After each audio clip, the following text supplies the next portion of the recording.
السلام عليكم ورحمة الله تعالى وبركاته. اليوم جبت لكم وصفة لموسكوتشو بحبة على البيض في المول الأسطوري. كي تذوقيها وتشوفيها تحس بها باتيسري. قبل ما نبداو نصلوا على النبي عليه الصلاة والسلام ونمر مباشرة للمقادير وطريقة التحضير. بسم الله. نحتاج إلى حبة على البيض تكون بدرجة حرارة المطبخ مع رشة الملح ومع شوية على الفانيليا، حوالي مغرفة صغيرة على الفانيليا. نزيد لهم نص كاس تاع السكر، سعة الكاس 220 مليلتر. نخلطهم مليح مليح حتى يبيض الخليط. تحبوا تخلطوا بالباتور، تحبوا تخلطوا بالفوي كيما راني نخلط انايا. وبعد نضيف نص كاس تاع الزيت نباتيه، دائما بالكاس تاع 220 مليلتر. نكمل نخلط مليح مليح في هذه المرحله. ومن بعد نزيد كاس تاع الحليب يكون دافي، ما ديروهش بارد، دافي ماشي سخون. ونكمل نخلط مليح مليح.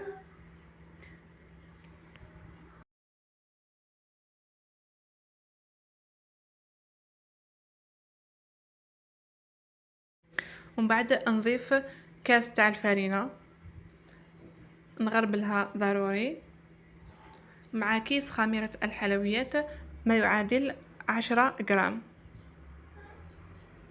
نكمل نغربلها ونكملوا نخلطوا مليح. ومن بعد نزيد نص كاس تاع الفرينه.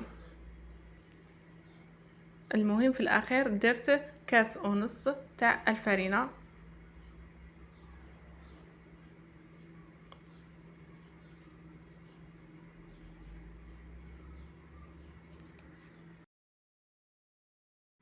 حتى نتحصلوا على هذا القوام. ومن بعد كنت جبت المول دهنته بالمارغرين وغبرته بالفرينه ونضيف الخليط فيه. ومن بعد ندخلوا للفرن يكون مسخن من قبل من الأسفل على 180 درجة. كي نشوف الأحمر الأطراف حماروا نشعلوا من الأعلى إحمار ونخرجوا. كي نخرجوا ندير بالموس كما راكم تشوفوا هكذا باش نقلبوه بكل سهولة.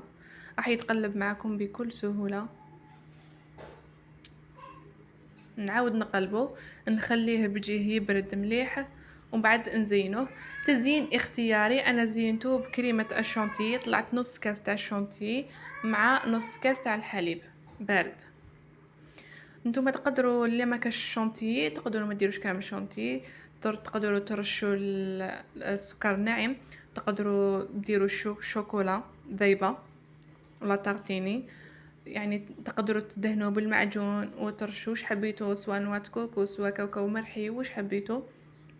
التزيين اختياري، ديروا واش حبيتوا باش تجوزوا القهوه. وزدت لنا كما راكم تشوفوا حبيبات تاع الشوكولا. ومن بعد نبدا نقسمو دي طرونش.